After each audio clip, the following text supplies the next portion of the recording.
Hello hello hello.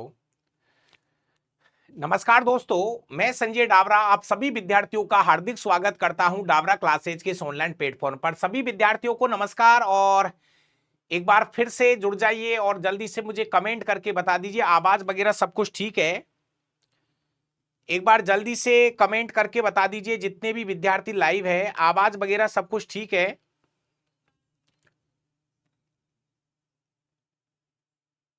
हाँ भाई, चलिए। तो दोस्तों आज आपको टॉपिक से पता चल गया है कि आज हम कौन सा टॉपिक स्टार्ट करने वाले हैं। तो आज की क्लास में जो हमारा टॉपिक रहेगा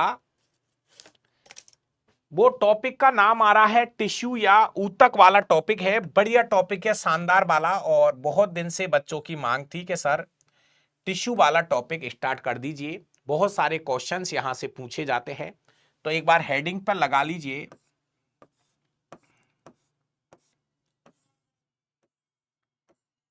टिश्यू, या इसको हम हिंदी में नाम देंगे ऊतक।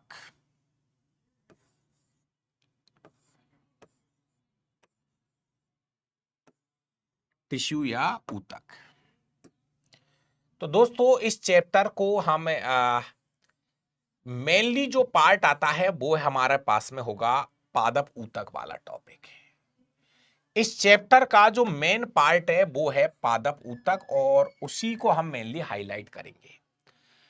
तो दोस्तों अगर ऊतक की बात करें तो सबसे पहले एक एक करके हम छोटी छोटी परिभाषा पढ़ेंगे, इसको सीखने की कोशिश करेंगे, उसके बाद में आपको आगे बढ़ना है।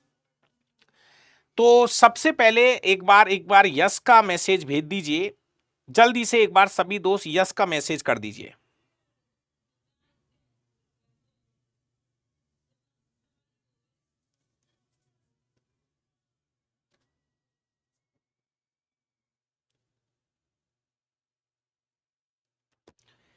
देखिए दोस्तों, पहले जितना मैं बोलूं उसको सुनिए।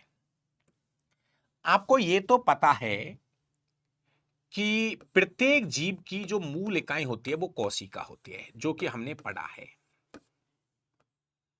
ये कोशिका है दोस्तों, और इस कोशिका को अब मैं एक नाम दूंगा जाइगोट, जो आप समझ गए होंगे। जाइगोट युग्म नज है ये, युग्म नज। प्यारे विद्यार्थियों, आपको पता होगा कि प्रत्येक सजीव की जो मूल इकाई होती है वो कोशिका होती है। प्रत्येक सजीव की जो मूल इकाई होती है वो कोशिका होती है, और वो कोशिका जो मेन शुक्राणु और अंडाणु भी एक कोशिका है। शुक्राणु और अंडाणु भी एक कोशिका है। उनके मिलने से जो कोशिका बनती है वो ये एक वास्तविक और वो पहली कोशिका मानी जाती है। यहां से आपके जीवन की शुरुआत मानी जाती है दोस्तों। तो ये कोशिका है, ऐसे समझ लीजिए कि शुक्राणु और अंडाणु के मिलने से ये कोशिका बन गई है, जाइगोट। अब दोस्तों हमने ये भी सीख लिया कि इस कोशिका में होगा समसूत्री विभाजन। परिभाषा वगैरह सब लिखा दूंगा, धैर्य रखो। इसमें होगा समसूत्री विभाजन, और मैंने आपको पढ़ाया है ये कोशिका 1 से 2 में बदल जाएगी 24 घंटे के अंदर। तो 1 से कितनी कोशिकाएं बन जाएंगी? 2 कोशिकाएं बन जाएंगी दोस्तों। इनमें कोशिका विभाजन होगा, सेल डिवीजन की क्रिया होगी, और 1 से 2 कोशिकाएं बन जाएंगी। इनमें आगे फिर समसूत्री विभाजन होगा, आगे इनमें फिर समसूत्री विभाजन होगा, और 2 से 4 कोशिकाएं बन जाएंगी दोस्तों। अब बात आपको समझ में आ रही होंगी। फिर आगे चलकर 4 से 8 कोशिकाएं बन जाएंगी, 8 से 16 बनेंगी, 16 से 32 भी बनेंगी, 32 से 64 भी बन जाएंगी। कोशिका विभाजित होती हुई जाएंगी। अब प्यारे विद्यार्थियों, होगा क्या जब ये कोशिका ज्यादा हो जाएगी तो ये एक ग्रुप बनाना स्टार्ट कर देगी। जब कोशिका विभाजित होती जाएगी, विभाजित होती जाएगी, विभाजित होती जाएगी, तो कब तक विभाजित होंगे? अब ये कोशिकाएं आपस में मिलकर क्या बनाएगी? ग्रुप बनाएगी। ये कोशिकाएं आपस में मिलकर क्या बनाएगी? ग्रुप बनाएगी। ये कोशिकाएं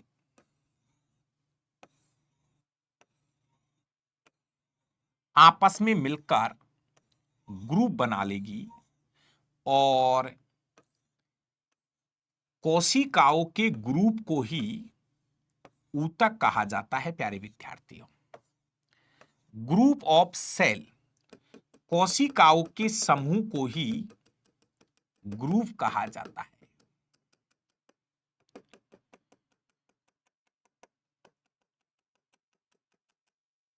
कोशिकाओं का ऐसा समूह जिनका आकार और आकृति एक समान हो, उनकी उत्पत्ति और कार्य एक जैसे हैं, तो ऐसे कोशिकाओं के समूह को हम ऊतक कहते हैं। दोस्तों, ये ग्रुप बन गया, कोशिकाओं का ग्रुप बन गया, ग्रुप ऑफ सेल। तो मेरे प्यारे विद्यार्थियों, ग्रुप ऑफ सेल को हम कोशिकाओं के समूह को हम ऊतक कहते हैं। Group of cell.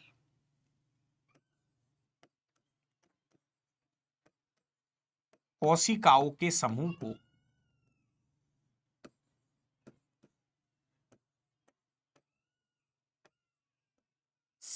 को ऊतक कहा जाता है। चलो वापस से सुन लीजिए, धीरे धीरे चैप्टर शुरू हो रहा है। कोशिश करें कि एक ही बार में बेहतर से समझ में आ जाए। कक्षा 9वीं की एनसीईआरटी में ये टॉपिक है। कक्षा 9वीं की एनसीईआरटी में टॉपिक है, तो कोशिश करें कक्षा 9वीं की एनसीईआरटी का सहारा आप ले सकते हो, कोई दिक्कत नहीं है। ठीक है, हम भी लेंगे, आप भी ले लीजिए। तो दोस्तों, बात हो रही है ऊतक की परिभाषा की, शुरू कर देते हैं। अभी हमें इतना सा समझ में आया है कि सर कोशिकाओं के ग्रुप को ऊतक कहते हैं। दोस्तों, कोशिकाओं के ग्रुप को क्या कहा जाता है? ऊतक कहा जाता है। तो इसकी परिभाषा हम लिख ले।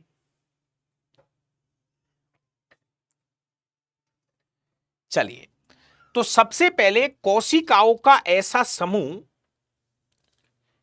जो उत्पत्ति व कार्य में समान हो, ऊतक कहलाता है। तो पहले हम एक परिभाषा लिख लेते हैं अगले पेज के ऊपर।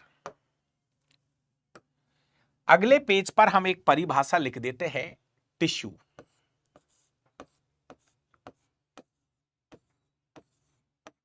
टिश्यू या ऊतक किसे कहते हैं? किसे कहते हैं? ये हमारा पहला क्वेश्चन हो जाएगा आज का, जहां से हम इस चैप्टर की शुरुआत कर रहे हैं। तो दोस्तों,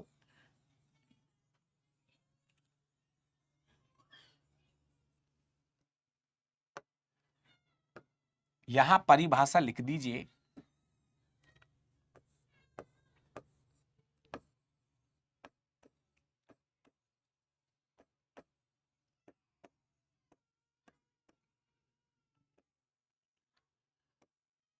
कोशिकाओं का ऐसा समूह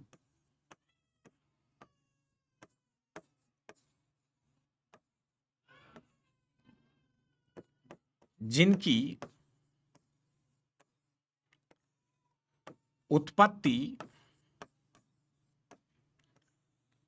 व कार्य एक समान हो। एक समान हो।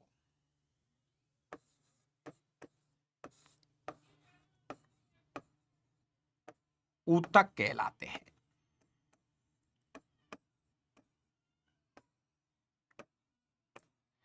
एक बात को मैं वापस से अच्छे से इसको मैं क्लीन कर देता हूं।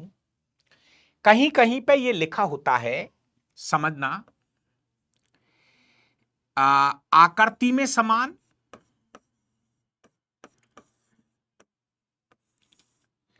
ये कोशिकाएं आकृति में समान भी हो सकती है,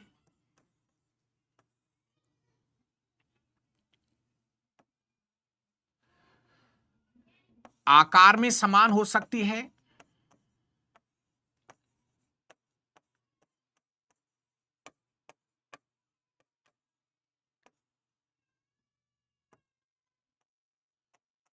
उत्पत्ति एक समान हो सकती है,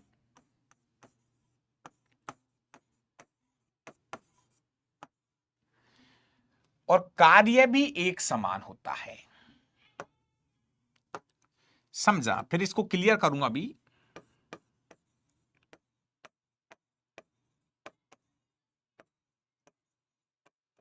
अब मैं कुछ लाइन क्लियर करूंगा, उसको क्लियर समझना। भाई साहब, कोशिकाओं का एक ऐसा समूह, कोशिकाओं का एक ऐसा समूह जिनका आकार और आकृति एक समान है, मतलब वो ग्रुप के अंदर जो कोशिकाएं है वो एक समान होगी, आकार भी एक जैसा होगा, आकृति भी एक जैसी होगी, उनकी उत्पत्ति भी एक स्थान से हुई होगी, और वो एक जैसा कार्य करेंगी। वो कोशिकाओं का जो समूह है वो मिलकर एक जैसा कार्य करेंगी। ऐसा नहीं कि एक ही ग्रुप की कोशिका कुछ अलग करिए और उसी ग्रुप की कोशिका कुछ अलग करिए, नहीं। जिनकी उत्पत्ति एक जगह से हुई है, जो एक जैसा कार्य करेंगी, जिनका आकार एक जैसा है, जिनकी आकृति एक जैसी है, ग्रुप कोशिकाओं के ऐसे समूह को क्या कहा जाता है? ऊतक कहा जाता है। कोशिकाओं के ऐसे समूह को क्या कहा जाता है? ऊतक कहा जाता है। लेकिन प्यारे विद्यार्थियों, मैं यह क्लियर कर देता हूं कि कभी कभी कुछ ऊतकों के आकार एवं आकृति में असमानता पाई जाती है। देखिए, कभी कभी, देखिए मेरी बात को आप समझ लीजिए, ये दो लाइन तो फिक्स है। अगर वो ऊतक है तो उसकी उत्पत्ति एक जगह से हुई है और वो एक जैसा कार्य करेगी, लेकिन ये चीजों में असमानता आ सकती है। मतलब आप ये दो शब्दों को आप ये कह सकते हो कि ग्रुप की जो कोशिकाएं है वो आकृति और आकार में अलग अलग हो सकती है, लेकिन उनकी उत्पत्ति और कार्य एक जैसा होगा। मेरी बात को आप वापस सुन लीजिए। कोशिकाओं का ऐसा समूह, कोशिकाओं का ऐसा समूह जिनकी उत्पत्ति एक जगह से हुई है, जो एक जैसा कार्य करती है, जिनका आकार और आकृति एक जैसा होगा, हम उसको ऊतक कह रहे हैं। लेकिन दोस्तों, मैं यह कहना चाह रहा हूं कि ऊतकों के अंदर कोशिकाओं का आकार और आकृति भिन्न भिन्न हो सकता है, हो सकता है, हो सकता है। एक ही ग्रुप के अंदर आकार और आकृति, कोशिकाओं का आकार और आकृति भिन्न भिन्न हो सकता है, हो सकता है, लेकिन उनकी उत्पत्ति एक जगह से होगी और वो एक जैसा ही काम करेगी, भले ही आकार और आकृति में अलग अलग हो। ये क्लियर कर लीजिए, ये क्लियर हो चुका है। अगला पॉइंट ये है, अब इस लाइन को अच्छे से क्लियर करा देता हूं। अब बात आती है ऊतकों के कुछ इंपॉर्टेंट क्वेश्चनों की। तो सबसे पहले अगर हम बात करें कि ऊतक शब्द किसने दिया है, तो यह सबसे ज्यादा बार पूछा हुआ क्वेश्चन है। तो ऊतक शब्द जो है वो दिया है विचेट ने।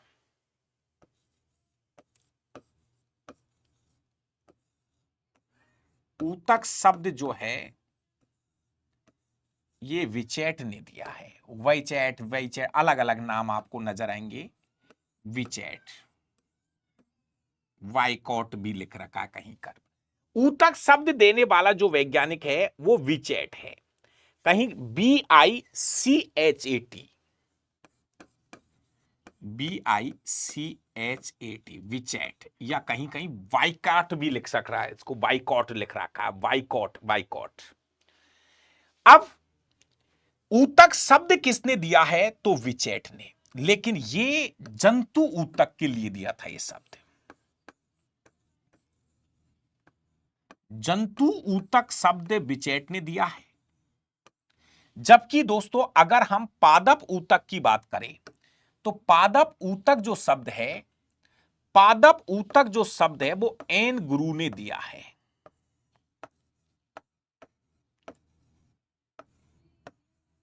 पादप ऊतक शब्द जो है वो एन गुरु ने दिया है। गुरु, एन गुरु ने दिया है। GREW, GREW, एन गुरु ने दिया है। पादप ऊतक शब्द एन गुरु ने दिया है। पादप ऊतक शब्द अलग ने दिया है, जंतु ऊतक शब्द अलग ने दिया है। ये दोनों शब्द एकदम क्लियर कर लीजिए। सबसे पहली चीज एक बार फिर सुन लीजिए, भाई ऊतक शब्द दिया किसने है? तो पादपों के लिए जो ऊतक शब्द दिया है वो तो एन गुरु ने दिया है, और जंतु ऊतक शब्द जो है वो विचेट ने दिया। ये ज्यादा आता है जनरल साइंस में, विचेट नाम या वाइकॉट नाम जो है ये ज्यादा आता है। ये कुछ लोगों को पता है, जो कक्षा 11वीं की एनसीईआरटी पढ़ते हैं उनको पता है ये लाइन, एन गुरु। इसके बाद में दोस्तों अगला एक शब्द है स्टडी ऑफ टिश्यू, ऊतकों का अध्ययन।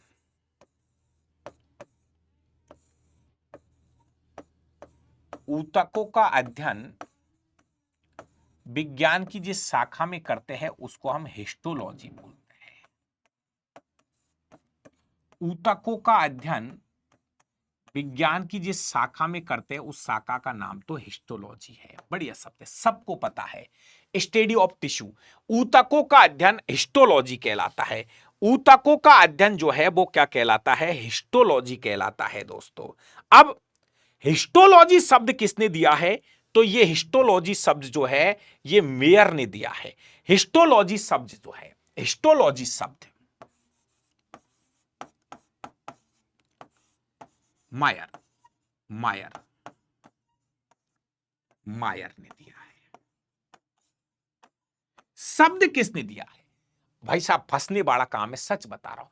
हिस्टोलॉजी शब्द किसने दिया है? तो मायर ने। और हिस्टोलॉजी के जनक किसे माना जाता है? फादर ऑफ हिस्टोलॉजी, तो मार्सेलो मेलपीगी। मार्सेलो मेलपीगी हिस्टोलॉजी के जो जनक है, हिस्टोलॉजी के जो जनक है वो है मार्सेलो मेलपीगी।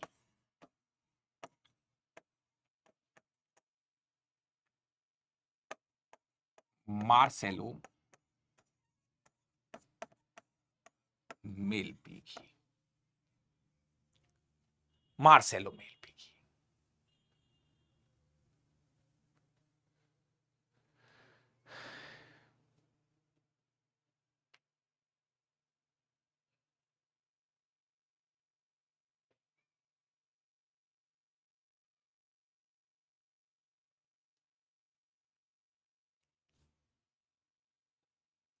मार्सेलो मेलपीगी।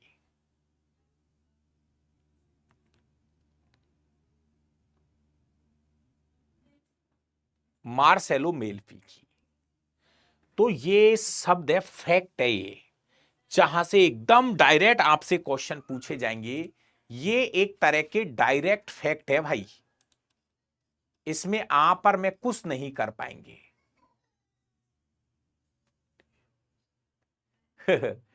ह्यूमन में टिश्यू होते हैं क्या? अरे मेरे भाई ऐसा कोई जीव ही नहीं है विष्णु, ऐसा कोई जीव ही नहीं है जिसमें टिश्यू नहीं हो। बुक के ऑनलाइन मंगा लीजिए, ऑनलाइन मंगा लीजिए। सर आज मेरी पहली क्लास है, भैया ले लो, पहली क्लास है तो शुरू से पढ़ो।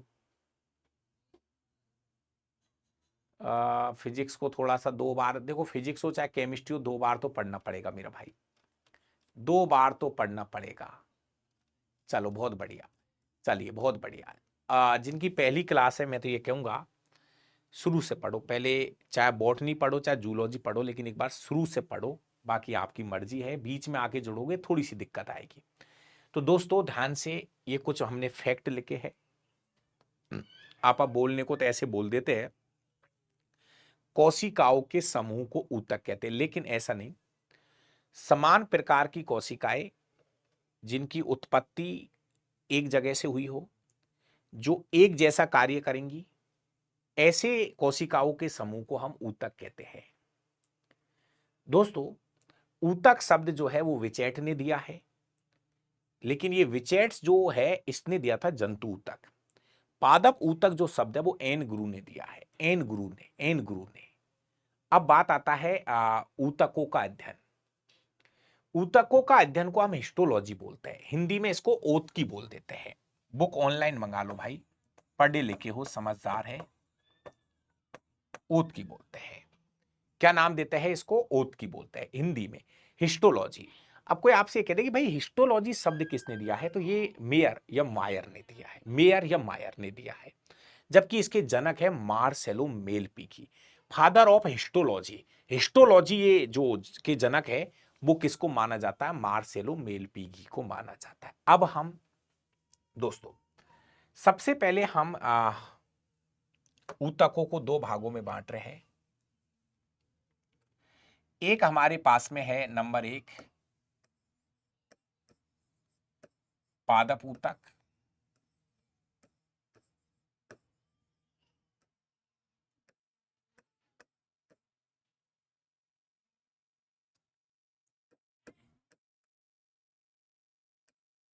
Plant tissue.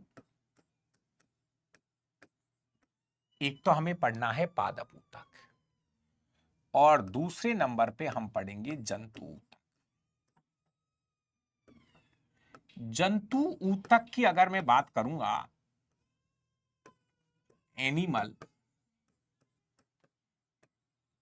टिश्यू, तो जंतु ऊतक हम पढ़ चुके हैं, रियलिटी तो ये है, लेकिन बताऊंगा वो पढ़े कैसे है हमने, आपको समझाऊंगा तो आपको समझ में जाएगा कि हाँ गुरुजी हमने जंतु ऊतक पढ़ लिए। कहां पढ़ लिए? अब कुछ भाई ऐसे कहेंगे गुरुजी कहां पढ़े, वो अभी मैं कर दूंगा। जैसे ही जंतु ऊतक शुरू करूंगा तो मैं बता दूंगा कि हाँ गुरुजी, जब आपको समझ में जाएगा सर गुरुजी हमने जंतु ऊतक पढ़ लिए, लगभग पढ़ लिए, कुछ रह गए उनकी चर्चा हम करेंगे। लेकिन भाई साहब फ्लिपकार्ट पे नहीं है, अगर आपको मेरी किताब मंगानी है तो आप मेरे व्हाट्सएप पे मैसेज कर दो, मैं आपको एक लिंक भेज दूंगा, उस पर क्लिक करके, जैसे फ्लिपकार्ट है ऐसे हमारा खुद की वेबसाइट है, वहां से आप बुक मंगा लीजिए, कोई दिक्कत नहीं है, सेम डिटो जो चीजें हम पढ़ा रहे हैं। अब दोस्तों हम दो प्रकार के ऊतक पढ़ेंगे, एक पादप ऊतक दे रखा है, एक जंतु ऊतक दे रखा है। तो पहले हम पढ़ते हैं पादप ऊतक। सबसे पहले हम चर्चा करेंगे किसके ऊपर? पादप ऊतक पर। इससे पहले कि मैं आपको थोड़ा सा एक बार एक डिस्प्ले दिखा देता हूं, अगर कुछ लाइन अगर छूट गई हो तो वो लाइन आप एक बार ऐड कर लेना। अगर कोई लाइन नजर नहीं गलती से छूट गई हो तो देख लीजिए। भैया कहानी शुरू हो रही है टिश्यू से, ऊतक से। यहां इतना सा लिखा है, कोशिकाओं का ऐसा समूह जिसकी कोशिकाएं उत्पत्ति, संरचना और कार्य में एक समान होती है, ऊतक कहलाते हैं। तीनों शब्द आते, जिनकी उत्पत्ति एक जगह से हुई है, आकार आकृति एक जैसी है और कार्य एक जैसा है, कोशिकाओं के ऐसे समूह को हम क्या बोलते हैं? ऊतक कहते हैं। लेकिन दोस्तों ये फिक्स है, कभी बहुत बड़े लेवल की जब परीक्षा होगी तो इस बात का ध्यान रखना कि ऊतकों की जो कोशिकाएं होती है उनकी आकार आकृति अलग अलग हो सकती है, आकार आकृति अलग अलग हो सकती है, लेकिन उत्पत्ति और कार्य एक जैसा होगा। जो भी ऊतक का समूह होगा, जो भी ऊतक होते हैं उनका, जैसे मान लीजिए ये कोई ऊतक है तो इसकी उत्पत्ति एक जगह से हुई है, इनकी ये कोशिकाओं का समूह है, ये कोशिकाओं का समूह है, उन कोशिकाओं की उत्पत्ति एक जगह से हुई है और उनका कार्य एक जैसा है, लेकिन हो सकता है इसके अंदर जो कोशिकाएं हैं उनकी आकृति और आकार अलग अलग हो सकता है। ठीक है, अगला है ऊतक शब्द किसने दिया है, तो हम इसको विचैट भी बोल सकते हैं, विचैट, विचैट, या इसको हम बाइकॉट भी बोल सकते हैं। ये जंतु शरीर के लिए, जंतु ऊतक के लिए विचैट नाम आएगा, जबकि पादप ऊतक के लिए एन गुरु शब्द आएगा। पादप ऊतक के लिए, पादप ऊतक के लिए मेरे भाई, पादप ऊतक के लिए जंतु एन गुरु नाम आएगा, एन गुरु। चलिए, इसके बाद है ऊतकों का अध्ययन क्या कहलाता है, तो अभी हमने बात किया हिस्टोलॉजी, हिस्टोलॉजी। ऊतकों का अध्ययन क्या कहलाता है? हिस्टोलॉजी कहलाता है।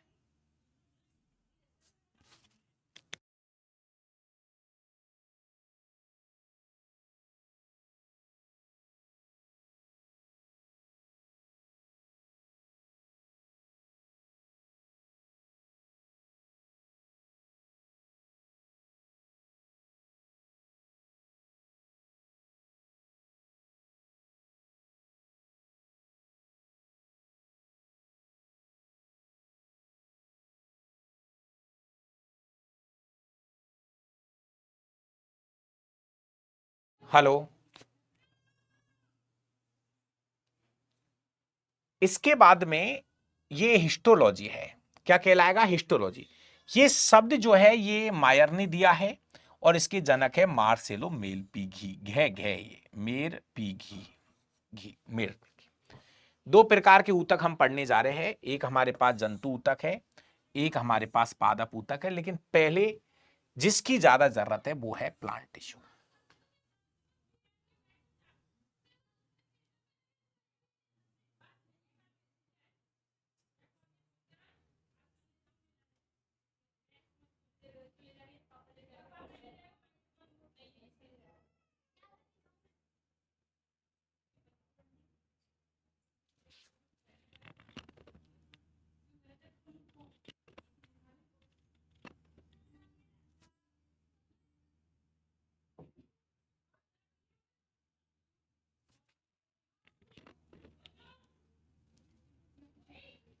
चलिए, यहां से आगे थोड़ा सा आज कोई जरूरी काम है, बाकी का कल इसका पादप ऊतक में स्टार्ट कर रहा हूं, है ना। थोड़ा सा आज की क्लास इतनी है, कल मैं वापस से इसका पादप ऊतक हम हेडिंग लगा के कुछ बहुत सारे डायग्राम इसमें मुझे ऐड करने हैं, तो आगे की क्लास कल में मैं स्टार्ट करूंगा। Thank you.